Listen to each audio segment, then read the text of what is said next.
Welcome to Queer News Tonight. This is the world's first and only LGBTQ plus daily news television show broadcasting live and available on demand on your favorite streaming channels. Analytics company vidIQ has certified the Queer News Tonight YouTube channel as the world's most popular LGBTQ plus streaming news show. Our queer stories have reached over 10 million views. We are proud that Queer News Tonight has more than YouTube subscribers than any other LGBTQ brand in Florida. We thank you for watching and supporting our voice in the LGBTQ plus community. There's no other news program in the LGBTQ plus world like Queer News Tonight. That's right, Trini. It is Wednesday, August 6th. We are live and literally out of the closet and into the headlines. So many of your important stories we'll tell this evening on Queer News Tonight.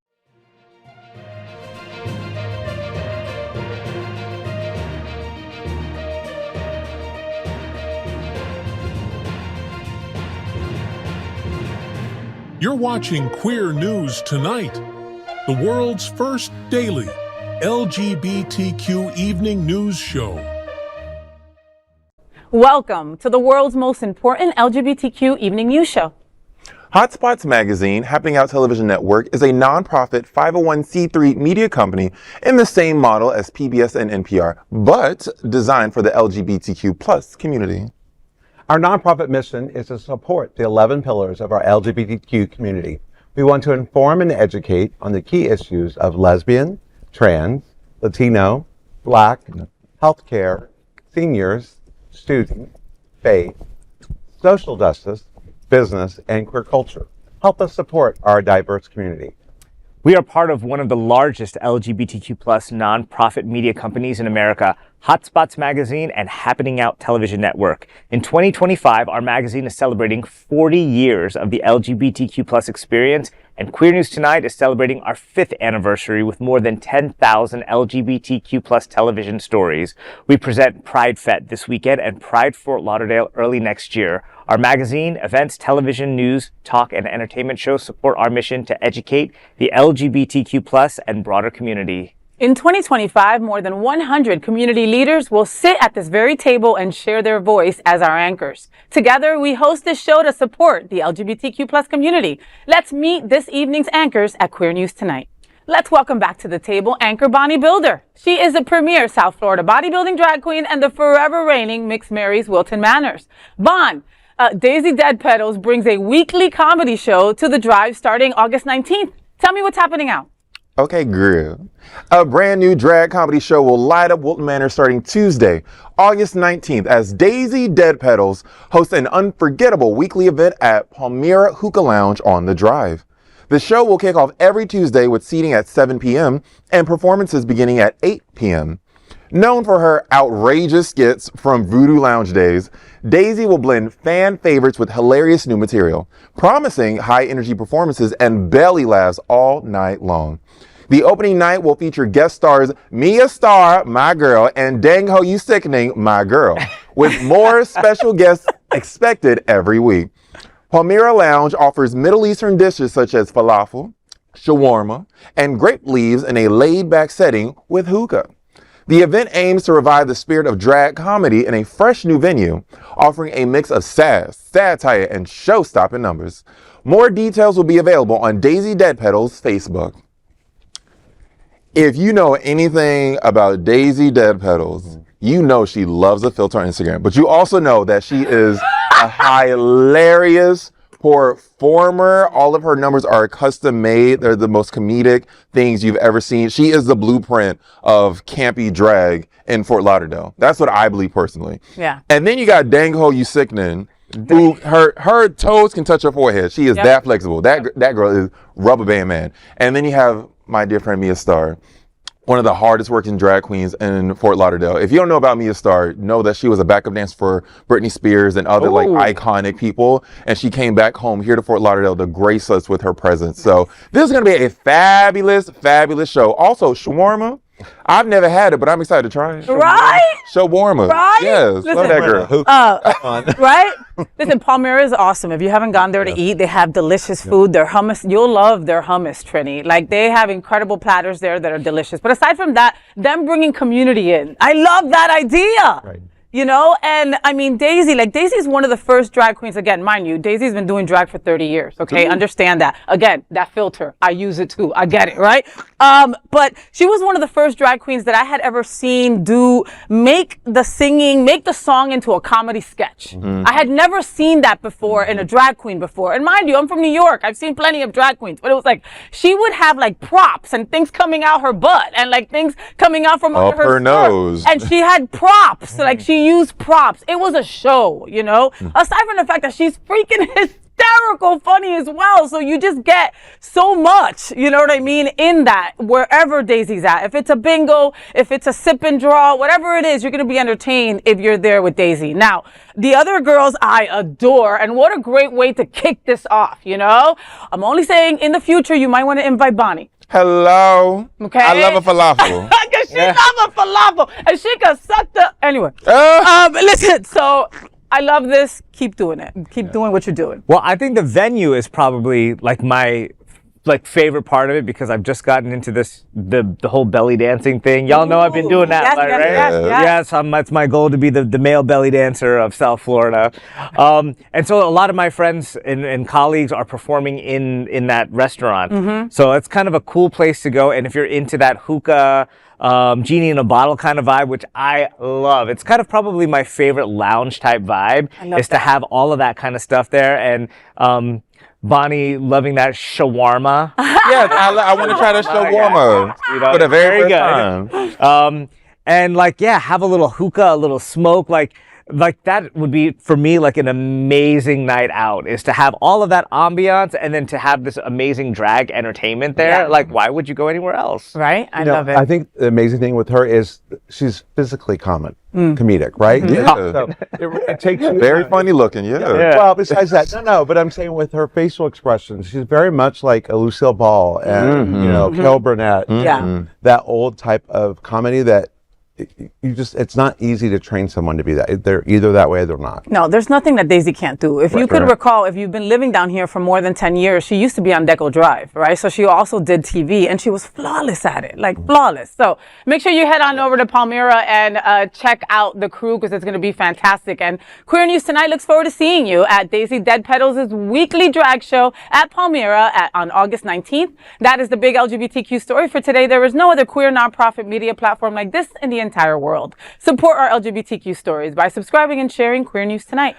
Let's welcome my brother from another mother. He's Von Biggs, and if you just knew what we get into sometimes. Anyway, so he is a community engagement and outreach coordinator over at Holy Cross Health. He's the vice chair of the Ryan White Part A Planning Council and a board member of Trans Ed and Harmony Waves. Von, Outshine Film, Cocktails and Cinema brings Accidental Friends on August 14th. Tell me what's happening out. That's right, Faye. Well, on Thursday, August 14th, at Outshine Film Festival will host its official cocktails and cinema event featuring the heartwarming Italian comedy Accidental Friends at Paradigm Cinemas, Gateway, Fort Lauderdale. The screening will begin at 7:30 p.m., followed by an hour of complimentary cocktails where attendees can mingle with their fellow film lovers. Directed by Max Nardari, the film follows the comedic and touching story of Pietro, a football-obsessed Roma man, and Omero, a refined gay man who become unlikely roommates after a heartbreak. As their friendship evolves, both men confront stereotypes, prejudice, and unexpected support in their journeys of personal growth. Accidental Friends has already captured hearts, earning the Audience Award Honorable Mention for Best Feature Film at Outshine Spring 2025.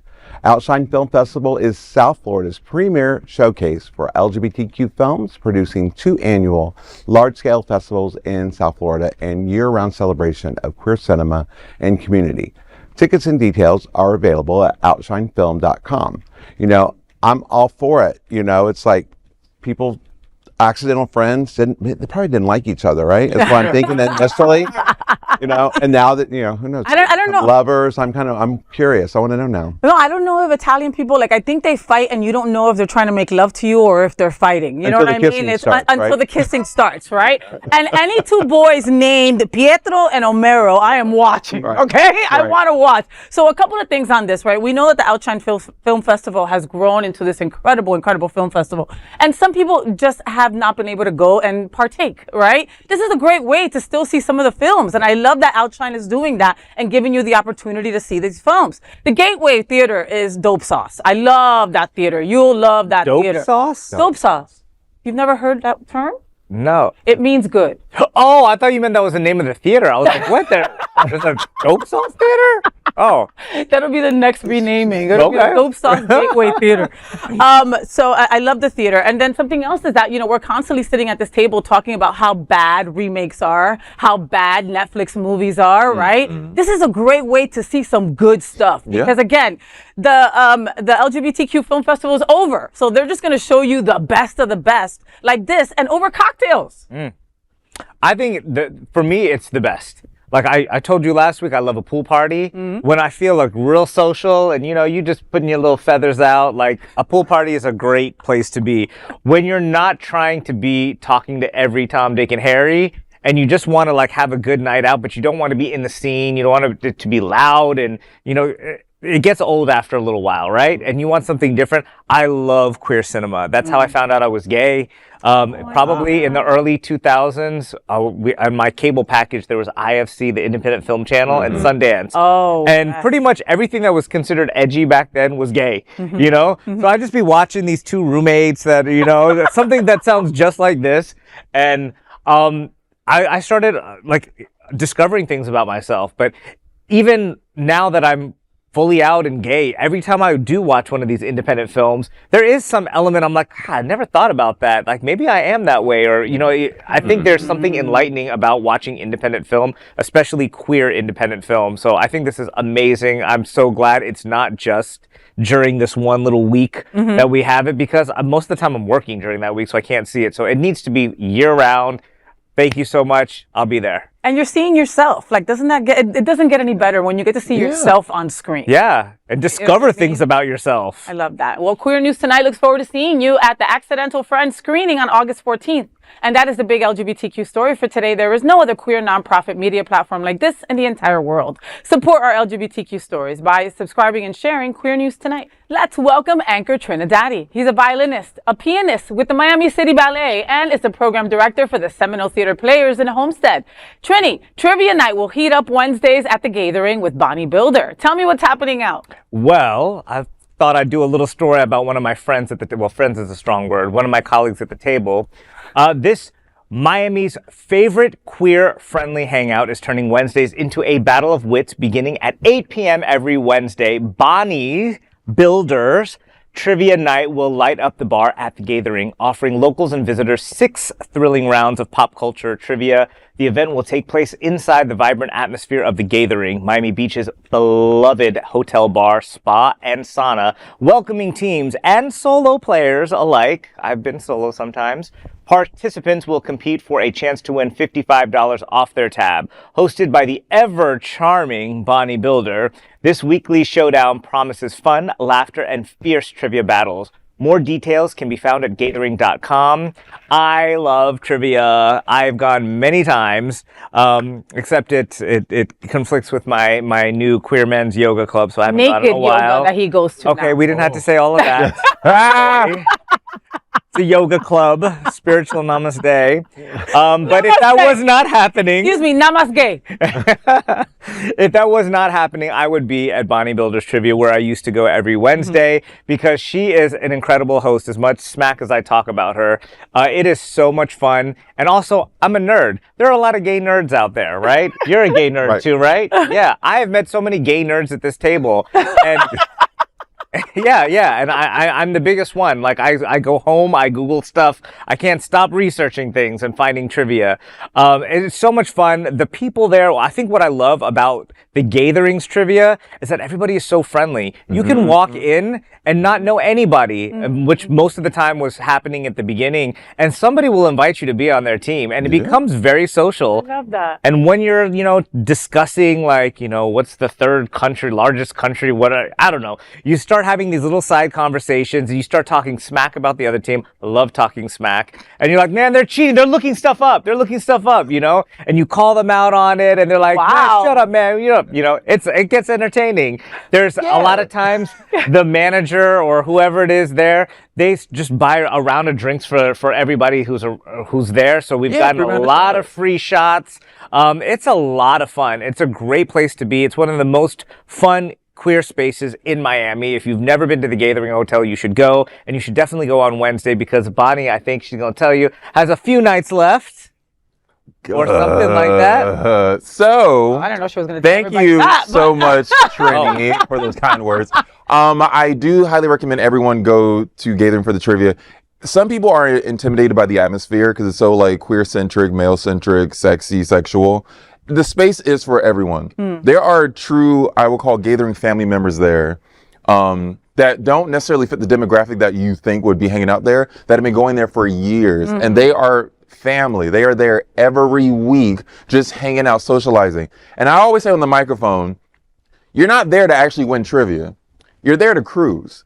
This is an excuse to be in a room with other attractive people, talk to them, like Trini said, and then maybe sleep with them, either at home or in the bathhouse that is at the Gaythering. It's right there. Oh, that's where I consummated my marriage. It's really nice. How convenient. Hello. So I highly recommend everyone come check out trivia. It starts at 8-ish o'clock on Wednesdays.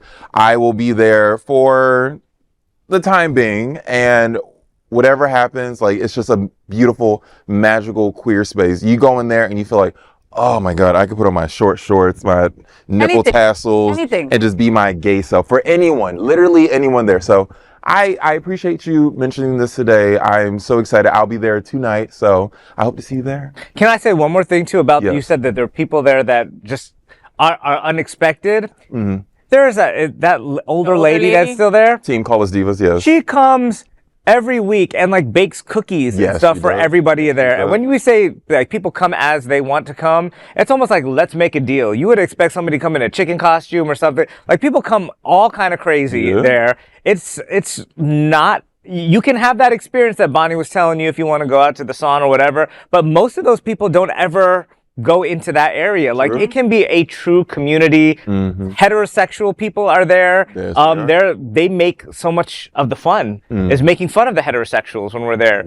You know, and so bring your heterosexual. Yes, they love it. So I can't recommend it more. It's a wonderful place. There's just one word that caught my attention in all this, and that was wits. Bonnie. Yeah. You know. It's the wits. Or synonymous. Wait, did you say whips or whips? Oh, because Whips. both are used. Whips, No, and I was going to say, you know, the queen of one-liners, right? I mean, she can snap back to anybody. So That's true. I think this is gonna From be both great. my mouths, yes, I can. Well, honestly, make it a point to go on over to the Gaythering and check out Bonnie Builder's trivia night. It's awesome. You know, and like she said, I mean, again, little side note, right? A couple of years ago, you know, somebody had told me like, oh, the Gaythering is not inclusive, blah, blah, blah. So I went to go check it out for myself on 4 different occasions without telling anybody, right? And I was more welcome than anybody. They were super nice to other women that were there. There were cisgendered, straight people there. And I was like, do they even know where they were at? And they knew where they were at. You know what I mean? It wasn't like senile old people. You know what I mean? Like, so any place like that has people that keep on coming week after week, right? And have been going there for years is a place that I want to go check out. It is a place that I want to go feel safe. And our safe spaces are getting limited and limited every day. And the Gaythering is one of those safe spaces. So make sure you head on over there and have a great time. And Queer News looks forward to seeing you at Trivia Nights on Wednesdays at the Gaythering with Bonnie Builder. That is the big LGBTQ story for today. There is no other queer nonprofit media platform like this in the entire world. Support our LGBTQ stories by subscribing and sharing Queer News Tonight. And of course, let's welcome tonight's lead anchor, FayWhat. She's a legendary events host, television and radio personality, and the host of Hotspot's Happening Out's The FayWhat Show. Faye, Wilton Drive Block Party returns on August 14th, and you're hosting it. Tell me, what's happening? I am. Yes, me and my little cute circuit car are going to be going up and down Wilton Drive. So the Wilton Drive Block Party will make its exciting return on Thursday, August 14th from 5 to 8, promising an evening packed with local flavor, flair, and fun. It's a free event for the community to come out and visit and celebrate our wonderful businesses on the drive. Organized by Wilton Drive Improvement District, the vibrant street celebration will feature exclusive discounts at participating shops and restaurants, turning the drive into festive havens for shoppers and foodies alike. Live music and DJ sets will set the mood as residents and visitors stroll the drive. Free giveaways await you too. This is the ultimate way to support local businesses while soaking in the community spirit. Whether you're coming to dine, shop, groove, or mingle, Wilton Drive on August 14th is the place to be. The Wilton Drive Improvement District aims to create a cleaner, safer, and more attractive Wilton Drive. More details on wiltondrive.org. I'm super excited to be hosting this event for a second time. The last time that we had this event was the day after the elections. Mm-hmm. And it was a tough day to be out there. And it was more like going to people and giving each other hugs, right? Than it was like super excitement. This time, we're super excitement, and we're going to have a great time from the bottom at Tropics all the way to, and Palmyra is also being a part of it, all the way up to Rosie's. We're going to stop at different spots. We're going to have DJs set up outside of the well. We're going to have DJs outside of the Tropics. We're going to have DJs by Tulio's. We're going to have people up and down the drive. Find me in my little circuit. I'll be on a little circuit up and down with my face on the side of it, having a great time on August 14th from 5 to 8. And join me, okay? Send me a text. Send me a Facebook Messenger telling me, I'm right there, I'm right here. Come by here, but come by there. It's important right now more than ever for small businesses to get the spotlight that they need, And, so a lot of people come to Wilton Drive after a lot of these businesses are closed, at night time, right? This time is going to be during the day, afternoon. Go to Aunt Jen's tea shop and go pick up some spices. Go have go get a sandwich at Thirsties. Like, we are so lucky to have Wilton Drive and all its glory. Go get a coffee at Java Boys. Go get upscale Italian food at Salvo's. We really have everything represented from top to bottom, Go to the Eagle, have layers of clothing or unclothing, whatever you want to do, and go to different spots and have a good time. I think it's great that what's that term they use now? Queer joy? That's right. During the daytime, just to show us in our natural habitat, just enjoying a little matcha or whatever, that we run the gamut of you can go into the Eagle if that's your thing, but you can just go to What the Pho. On Wilton Drive, which is my favorite place. Shout out to What the Pho. That's the best pho I've ever had in my life, and I'm a pho dude, So, just seeing your little face going up, going up and down, like, hey guys, I just think that it's such a fun thing for us to just be able to, maybe for a day, not think about all the blasphemy that goes on about our community and what's happening there. And it's not like a real sexual thing where you're worried about this and that. It's just to show that we're patronizing the businesses. Yeah. What does the gay dollar do? What does the gay business and Chamber of Commerce look like with us? What would it look like without us? Wow. What do you want? Another Walmart? Yeah. Another Target? We have specialty shops, and what we do well. And for all the people who hate on gay people, the one thing you can't hate on is our creativity. That's true. We can create a product, we can create a service, we can, you all flock to us. So, we are an important part of this community. So everybody come out, support it, and, let's just have a good time. Have you ever been to the store To the Moon or Over the Moon or whatever? Yeah. I can live in that. I can't go to Wilton Drive without stopping in for at least 10 minutes to get some weird candy that I can't find anywhere else. So retro. It's so retro. They have, if you want a gift for your parents, they have, all the retro knickknacks from, way back in the day. A gift for anybody. Think about it. If it's a last minute thing you need for somebody, you can get it in there. Them little strawberry candies? Any candy you're thinking. The one that your parents. Old school toys and stuff like that. I get jelly beans from there all the time from my husband because he loves his jelly bean. But you gotta go up in that piece. All right, I will next time. That's why we need you. You need a spotlight. Show us where to go. Now, Queer News Tonight looks forward to seeing you at the Wilton Drive Block Party on August 14th. That is a big LGBTQ plus story for today. There is no other queer nonprofit media platform like this in the entire world. Support our LGBTQ plus stories by subscribing and sharing Queer News Tonight. Now let's dive deep into this big LGBTQ story for today. I'm FayWhat, and let's queer up gay culture. Civil war breaks out in LGBTQ community over Fierte, Montreal pride.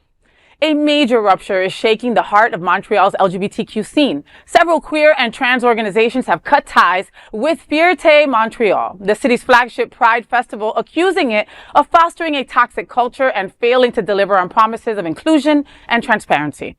The split, reported throughout May and June 2025, reflects years of frustration from BIPOC, trans, and grassroots leaders who say they've been sidelined. Community leaders such as Lemrini said, quote, "They don't tell us what they're doing, so we cannot know. They've shown us that they don't care about us," end quote. This deep dissatisfaction has led to the birth of Wild Pride, a bold new festival rejecting corporatized pride. Its organizers described it as anti-racist, anti-Zionist, and rooted in the protest origins of pride. It's being built by and for those most marginalized, trans folks, queer people of color, and disabled community members.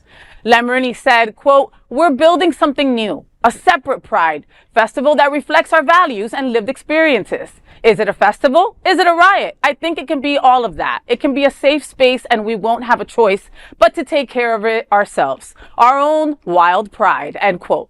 Wild Pride will feature rallies, workshops, and cultural events focused on radical inclusion and self-determination. Local groups like Origami Customs are backing the movement.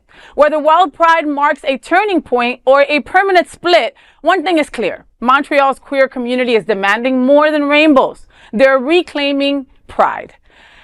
Wow. Well, I mean, here we go again. Pride politics getting very messy, but honestly, Wild Pride sounds like a return to the roots. No corporations, no fluff, just protest, power, beauty, and people, and that I love all of that. Now, in that same breath, by me saying that, I also fear any splits, like us divided is not a good look, like especially during these times, Canada's going through a lot of the same stuff that we are going through. And it kind of rubs me the wrong, I don't want to say rubs me the wrong way. It kind of makes me sad. How about that, right? For a group to basically dismantle and say, no, we're going to go do our shit.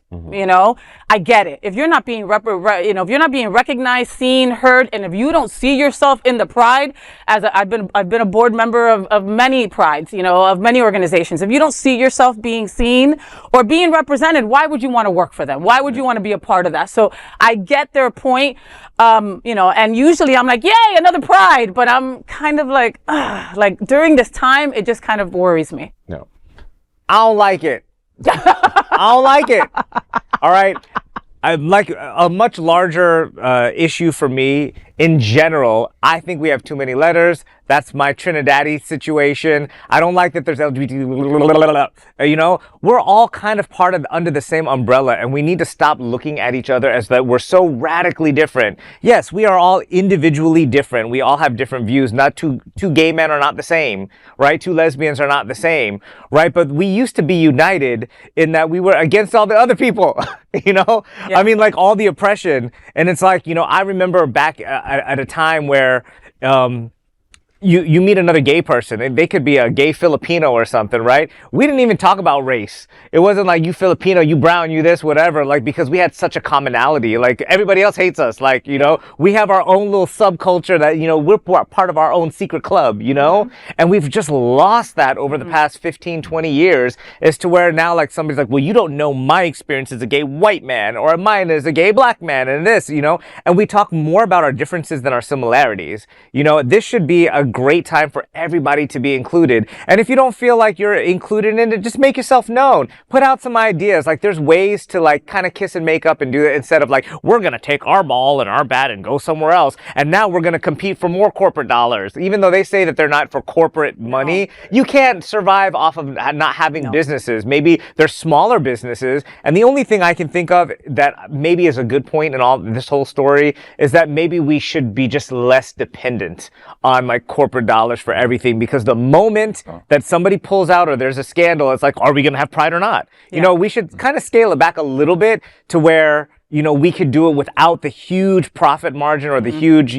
break-even point, so that in case people do have a backlash and they pull out money, that we can still be who we are and still do what we want and not be a slave to that. Yeah. That's the only other thing. Well, and without corporate money, it's really hard to get those big stages, right? And those big DJs, right? And none of that is Pride. None of that is how Pride started, right? Mm-hmm. Pride started, the stage probably was on the grass. You know what I mean? They probably had a boombox, grassroots speaker, for real, right? Grassroots for real. They probably had a speaker and a microphone, and that was it. I don't know how we got to this where we're at. And I think the beginning of our demise was when it started becoming more and more about money and corporate sponsors and stuff like that, and less about our protests and our rights. When we start giving our money, or I should say, we start letting their money talk, that's when we give power to them versus to us. Mm-hmm. And that's what we've done in a lot of situations. Which is why we need the older queers who are retired and just sitting on cash because they ain't going to no children, you ain't got no kids. Pour it back into your community. Mm-hmm. You keep funding rent boys and trips to Dubai. Pour that money back into your own community so we don't have to rely on these corporations to hang us by a string. Now, way back in the heyday, we didn't have conversations. We were just like one queer club, but then a lot of conversations weren't being had, such as, to be very poignant, how Black people were treated in the queer community. So there was a lot of racism that wasn't being, well, no, it was, but not in a platform as it should have been. So I am happy that we've developed towards a place where race is a part of the conversation, your unique identity is a part of the conversation, your gender identity is a part of the conversation. And yes, that can be divisive, but for so long, these people had to stay dormant because they didn't feel like they could be seen. Yeah. So I am happy that they are now visible. Yeah. With that being said, be visible. Let's be together. We are all queer. We're all not hetero. Our gender identity and our sexuality means we are not the majority. We do not have the privilege. And that is the first step we need to take in order to come together, realizing that we're more alike than we are different. And again, older, rich, gay folk, queer folk, all y'all, give your money to us, to me. Bonnie Builder on Venmo, Cash App, and PayPal. Okay, just give your money back into the community. And you know what? I love the big stages and all that stuff too, but if on Lummis Park at Miami Beach Pride, right? If you just put up some, what are those little water slides and like things like the inflatable stuff, put on a boom up, we would have a good time. Yeah. Too. We don't need all of that to have the best time. Sometimes it's just like the smaller things and we just all around each other. We don't necessarily need a VIP ticket that excludes half the people because they can't afford it. Right, on the same beach. On the same beach. Under the same sun. And it's messed up because your friends be waving at you from the VIP. Hi, peon. Hi, that's messed up. I've gotten away from FayWhat, from VIP. I was like, yo, what's up, Fay, over there?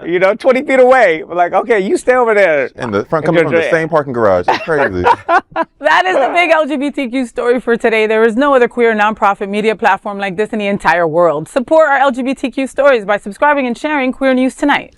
Now, let's dive deep into this big LGBTQ plus story for today. I'm Bonnie Builder, and let's queer up gay culture. Visa, Mastercard bans adult games. LGBTQ plus gamers sound the alarm.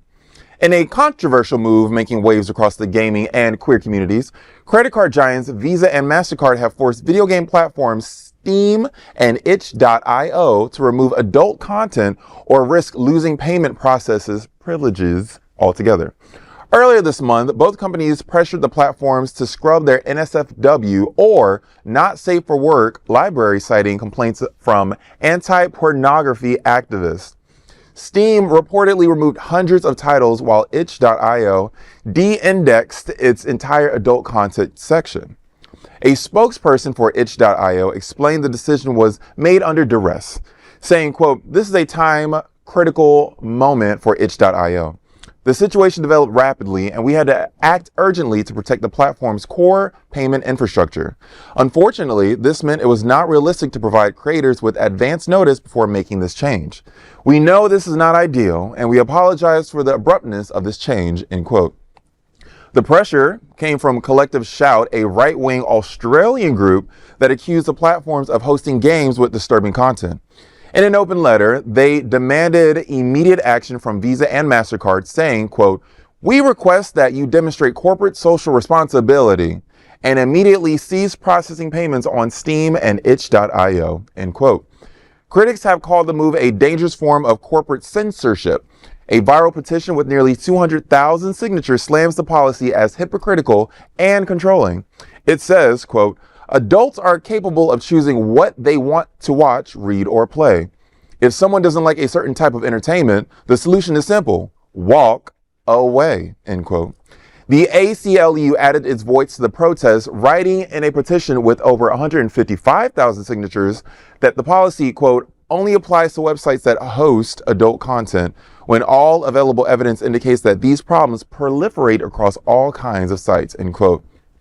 With LGBTQ plus creators and fans disproportionately impacted by content bans, many fear this may just be the beginning of broader censorship. This is dumb. Imagine you just minding your black business. You're all black in this scenario. Imagine you just minding your black business and someone comes up to your house and tell you how to live in the privacy of your home. I will never understand this. You got to pay for the adult content. You got to pay for it, which means if you don't want to see it, if you don't want to access it, you don't give it your money. Yep. So why is it that people can't enjoy what they want to enjoy? It's not illegal. It's not perverted. It's not grotesque. It's adults enjoying adult content on their own dime. So why you got to impede on that, I do not understand.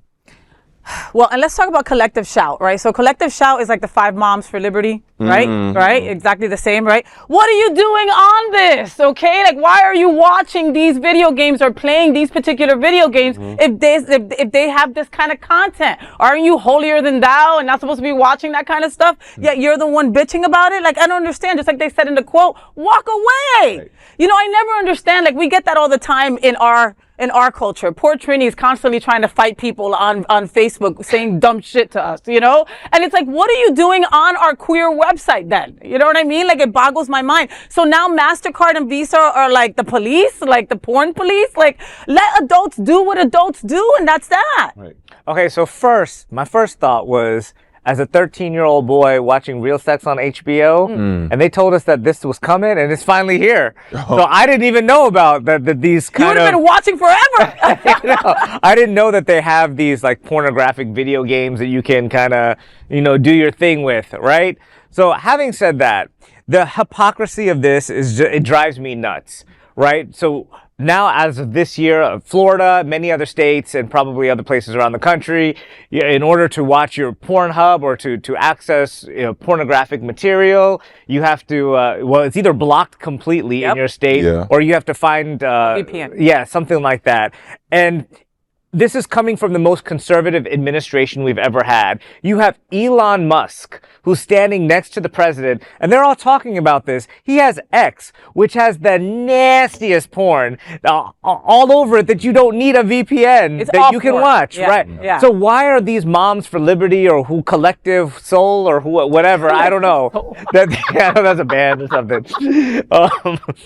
Like, none of them will take a pot shot and be like, hey, Elon Musk, Doge, we love you, everything. Why do you have porn accessible on your site without any kind of age verification? And nobody can answer this, right? So it's the porn from those people that they don't mind, but people who actually have to pay. If you're a minor, what credit card do you have to pay?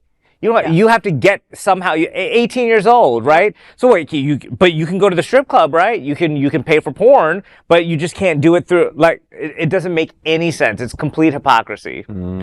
Like, it starts here, and then it's going to go, you Amazon shoppers buying your adult toys on there, that's going to be the next thing, right? Because you can't use your Mastercard or Visa.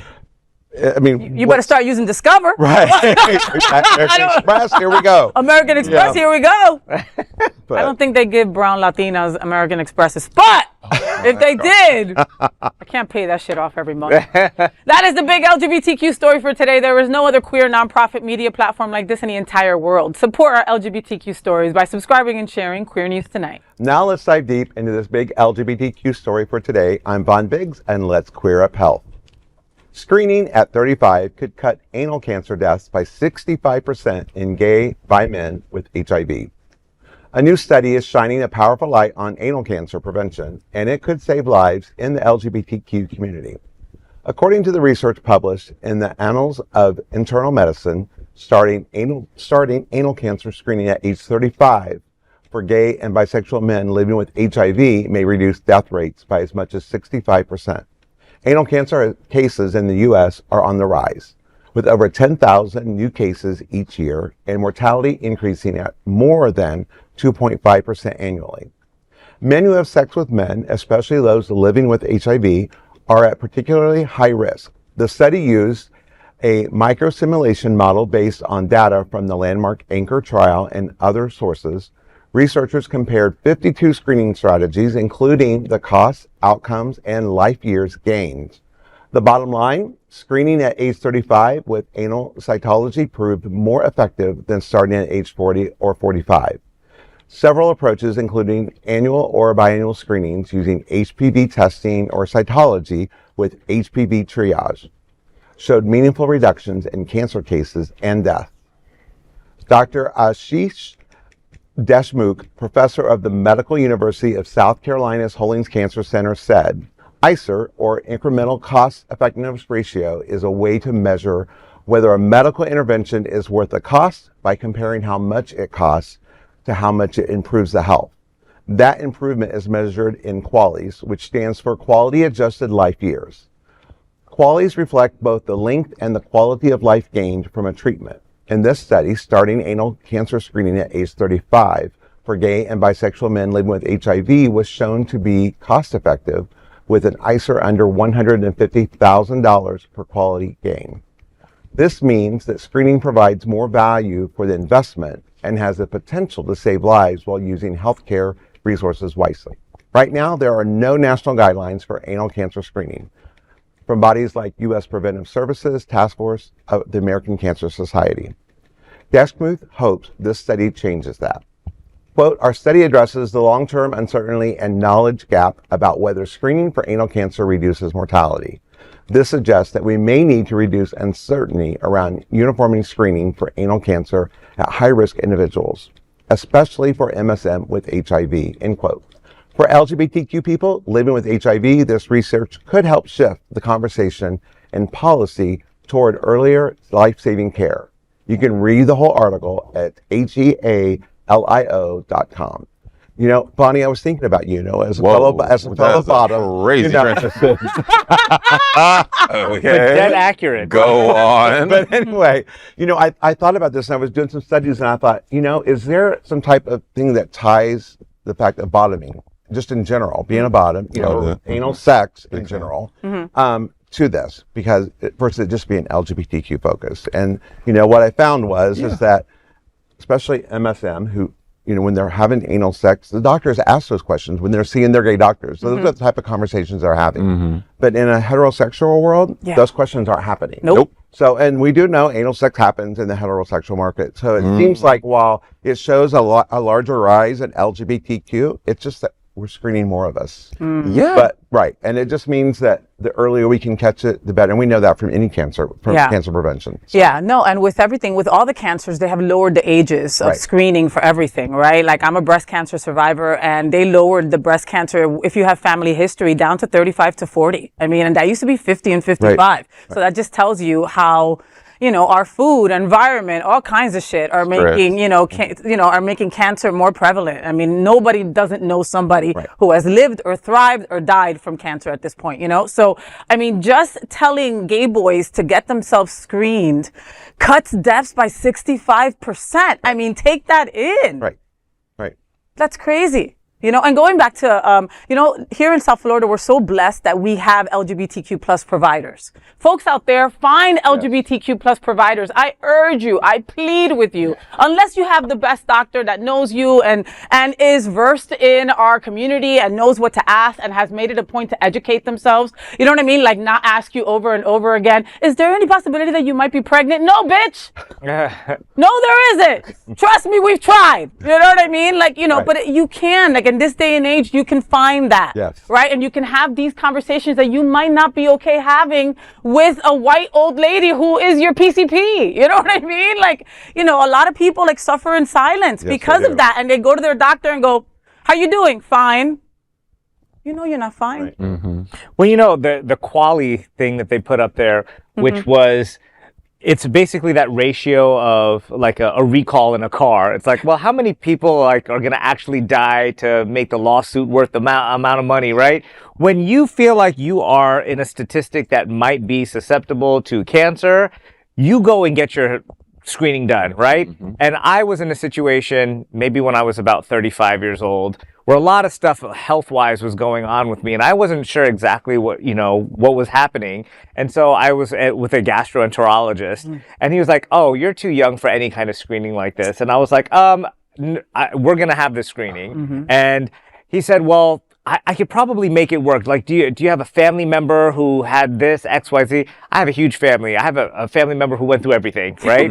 So I'm like, oh yeah, I got a cousin, down the street. He had something. All right, fine, And it was worth it to get those screenings. So you're always your own health advocate. Right. Another situation, because talking about anal cancer, which comes from HPV, is the Gardasil is available. Yes. And during the pandemic, I mean, I was 40 plus at that time, and I saw Gardasil, they raised the age for when you can get it. Now, they say it might be less effective as you get older because you might have already contracted whatever you're going to get with, in your 40s.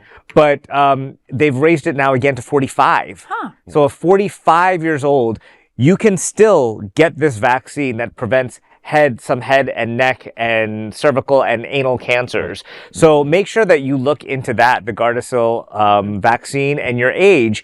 And maybe if you had been in a relationship, the same, marriage relationship for 20 years or something, you may not have been exposed in the way that, other single people have been exposed. Or even if you are promiscuous, maybe you just didn't get that kind of, that type. It doesn't hurt for you to get it. So look into that. What was the name of it again? Gardasil. And what was the other term that you used for it? HP something? Oh, HPV. So all of these cancers women are get that HPV too. related. Tampons. You know what I mean? There's like 100 types of HPV, viruses. Yeah. But Gardasil will prevent you from developing any cancers from the top 9 or so that are cervical and head and neck and anal. Oh, that's good. Yeah, and as a doctor's wife, I've had so many conversations with my husband that I couldn't have with a general practitioner, because I feel comfortable talking to my husband about this is what I put in my butt and this is what I'm feeling and this is what we need to get checked out. And he's the one who put it there. He's the one who put it there. So he knows exactly what's going on with my body. So to have these candid conversations with your queer medical providers, like Faye said, it is so important to have a queer provider so that you don't feel self-conscious being like, I just had a 50 load weekend and I want to make sure I can live to see tomorrow. Tell me what I need to do. Tell me what I need to take. And that medical provider should not be judging you at all. Nope. They should be helping you live your best life for as long as you possibly can. I've had a general practitioner who literally, I told him the circumstances of my marriage, which is open. And his medical advice was, oh, you should close it. He just went. With what face do you do that? So you know nothing about the community. You don't know anything. Had no idea what PrEP was. What docs had never heard of any of that. And I'm like, you're a whole doctor, a whole entire doctor, and you don't know what any of this is. And there's no reason. I mean, we should not be slut shamed. We should not we should not feel that way. Okay, Right. You should go to a doctor that goes, I had 50 loads in my back. Okay, no problem. Take this. Yeah, I got the shovel and it's not even a blink. You know what I mean? And some of the doctors that I know probably were there too over the weekend. You know what I mean? I'm not going to mention any names. So, you know what I mean? Find those. I'm looking at you, Vaughn. But I'm not a doctor. But he knows who I'm talking about. That's why I said that. But find your crew, find your tribe, even when it comes to, medical stuff. So do that. And that is the big LGBTQ story for today. There is no other queer nonprofit media platform like this in the entire world. Support our LGBTQ stories by subscribing and sharing Queer News Tonight. Now let's dive deep into this big LGBTQ story for today. I'm TriniDaddy, and let's queer up the USA view. Gay fitness model arrested after estranged husband found dead in New York City home. A shocking tragedy has rocked New York City's queer community. Gay fitness model Donald Zeben Hood has been arrested after his estranged husband, Jacob Zeben Hood, was found dead with multiple stab wounds in their Harlem apartment. Authorities have arrested Donald, and he is currently facing charges of burglary, criminal contempt of court, and weapons possession, but not yet homicide. According to NBC4 New York, Jacob, a 34-year-old personal trainer and social media influencer, was discovered slumped over a toilet with multiple stab wounds across his body. A gash on his head and deep wounds to the back of his leg were noted. The medical examiner is still determining the official cause of death. Police say Donald himself called 911 that night. When officers arrived, Donald had 3 cuts on his arm that required stitches. He told police Jacob had attacked him with a knife, but in the 911 call, Donald also said he was worried he might be arrested for violating a protective order Jacob had taken out against him. According to prosecutors, Jacob's father received a disturbing phone call from his son during the confrontation where he could hear Donald yelling and calling Jacob names. Donald claims he fell asleep after the fight and woke up around 4 a.m. to find Jacob dead. However, prosecutors allege that Donald used a knife to cut Jacob before calling 911. The couple had a known history of domestic violence dating back to 2022. Donald has pleaded not guilty and is due back in court on August 7th. The case is being investigated as a homicide, but as of now, Donald Ziebenhood has not been charged with Jacob's death. Queer News Tonight is keeping a close eye on this shocking and deeply tragic case. We will continue to follow updates as they unfold. Wow, such a tragic story. This feels like one of those true crime stories where the details are still unraveling. You know, he was obviously killed, or he had multiple stab wounds, but they're still investigating if that was the actual cause of death. We know that there is some type of restraining order that was in place, and so he must have violated that by being in the apartment at the same time with him or by being in the house. So there's just so many unanswered questions at the moment. So it's difficult. I don't want to jump to any conclusions about guilt, but there's definitely something that's rocking the community. He was a social media influencer, and he's seemingly part of the gay social fabric of New York City. So, you know, condolences to the family of everybody that and friends that were touched by this man, and hope we get some answers to this.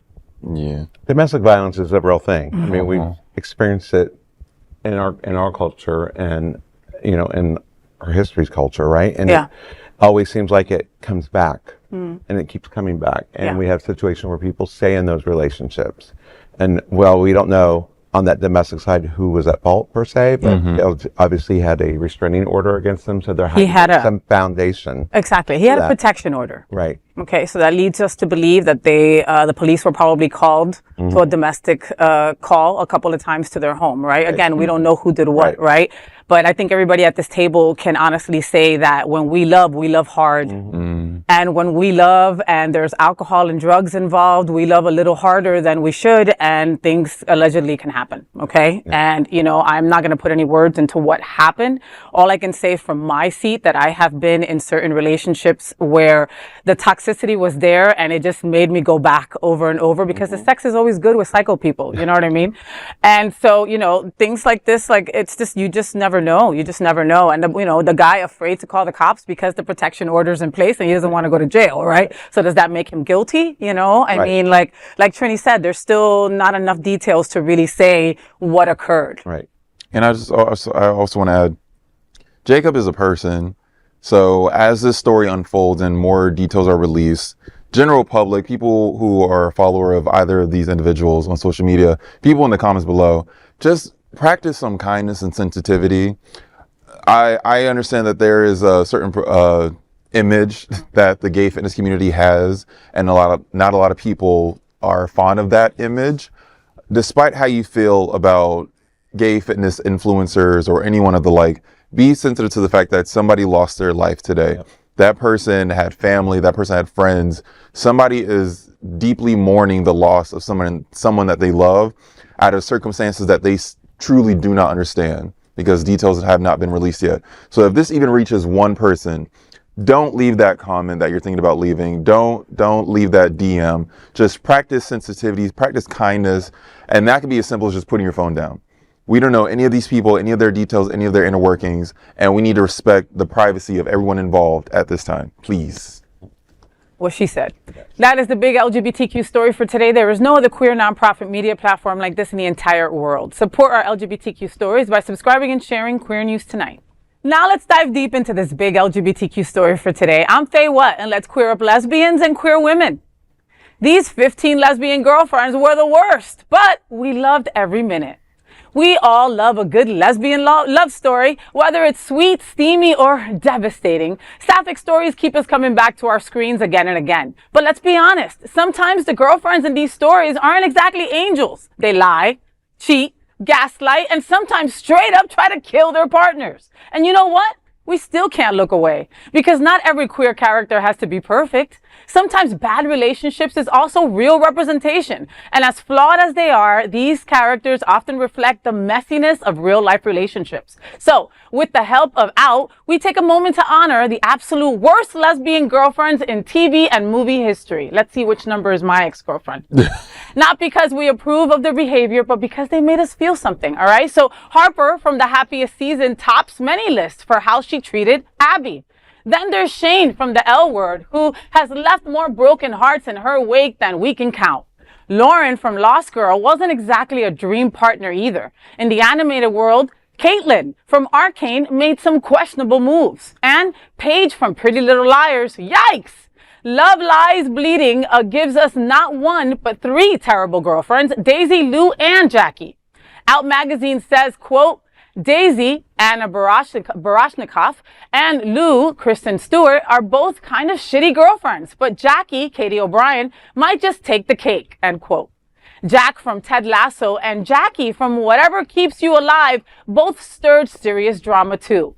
And don't even get us started on the 2 Alexes from Jagged Mind and Orange is the New Black. Tanya from The L Word, Silver from Jeannie and Georgia, and Thaisa from Yellow Jackets round out the chaos. And then there's Kitty from Tipping the Velvet, and Lydia from Tar. Manipulative, magnetic, and memorable. Because let's face it, sometimes the worst girlfriends make for the best television, and bad lesbian representation matters too. Okay, so confession time. I live for messy lesbian drama on screen because I no longer have it in my life, all right? That is what I used to search for in relationships. I would literally ask girls, are you drama? Let's go F. I mean, that was literally my line, all right? So, toxic, yes. Entertaining, of course. We love to be entertained. And like, you know, again, like I always look at my wife whenever we see this kind of crazy chaos on screen, and I'm like, I'm so glad you ain't crazy. Esque, right? You know? And then like, you know, we'll continue watching and they'll be like, I'm the crazy one, huh? And she'll go, maybe, baby. And then we'll continue watching, you know what I mean? But I think that Shane from The L Word was definitely at the top of my personal list just because she couldn't. Maybe Jenny for a little bit, she entertained her, but like she could not stay with one girl. She could not keep, I thought she had a penis in her pants because she was just such a hoe that I thought she was a gay boy for sure, you know? So chaos, lesbians. Oh, yes. So I can't remember the name of the film, but it was on Netflix. It was very popular. It's about this fierce fucking lesbian with a tight bob who had a vape pen, and she would scam older people by having the county deem them as not able to take care of themselves. So they'll be put into her group home. And as they're trapped in her group home, she would be in charge of all their funds and just siphon all their money out. What? Yes. True lesbian. It was 2000. Is it Angelina Jolie? No, it's more recent than that. It was like 2020s when I first watched. She has a fierce fucking bob. But yeah, she was scamming people. And Peter Dinklage is in the film, and he is her antagonist, but they're both bad people. But like she kidnapped his mother and trapped him in the system. And actually through the law, through the system, you could technically get away with doing all this stuff. If you show the government that this person is not able to take care of themselves, the judge can say, okay, you are now under the care of the state, and we are in charge of all of your belongings and all your funds. This woman was a villain. I gotta find her. Fierce. I'll find it for you, but y'all know what I'm talking. Put it in the comments below. Y'all know what I'm talking about. You know. Write it down there.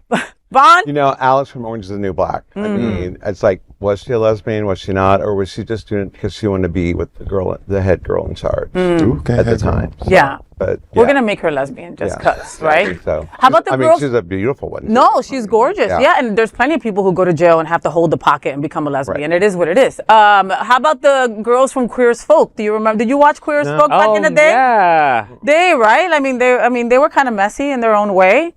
I liked them. I mean, they were good. They were nice people. The one I'm thinking of is I don't know if she was technically a lesbian, but back in the 90s they didn't really talk about it as much. But Gina Gershon from Bound. That is our movie that all lesbians have to watch before you lick something. Okay, well, it wasn't that one that I'm talking about. The Showgirls.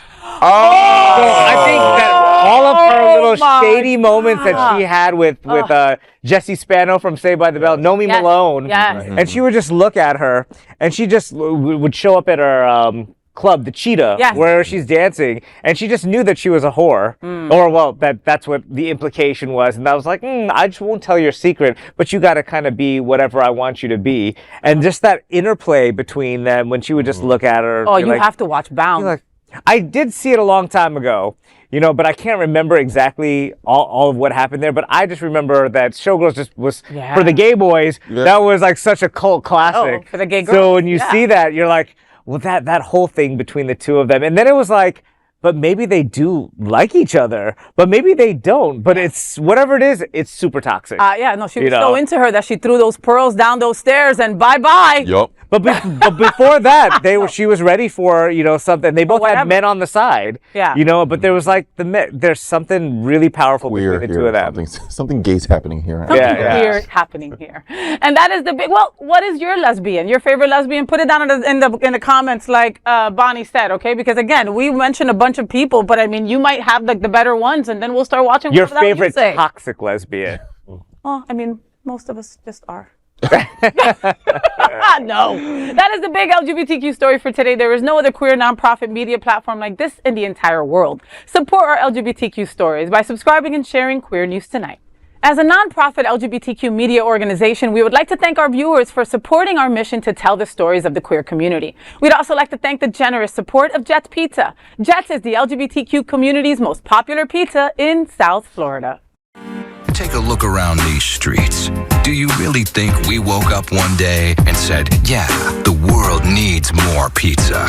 Nah, just a better one. Better, like the world's best pizza, Jet's Detroit-style pizza. Hand-pressed and baked to the thickest, crispiest crunch. You're welcome. Now visit jetspizza.com and save. Click on hot deals for special offers in your area. Jets, better because it has to be. Those are today's headlines from Queer News Tonight. And these anchors represent the best of our LGBTQ community. If our community is important to you, share this news with your friends and family. Join the conversation on your favorite streaming platform. Queer News Tonight is the only live LGBTQ digital television show in the world that is out of the closet and into the headlines. We need your support. If our community is to grow and then thrive, we must tell our stories and bring them to the attention of the broader world. This is the only place in the world that tells these types of LGBTQ stories in motion and sound. That is the passion of Hotspots Magazine, Happening Out Television Network, and Queer News Tonight. I'm your anchor, FayWhat! And I wish you a fabulous evening. On behalf of these LGBTQ reporters, the incredible anchors of Queer News Tonight, including Bonnie Builder, Von Biggs, and TriniDaddy. We will see you daily at 8 p.m. to our LGBTQ plus world. We hope that you will join us by embracing love, generosity, bravery, by being transformative, and of course, being queer. Good night. Night.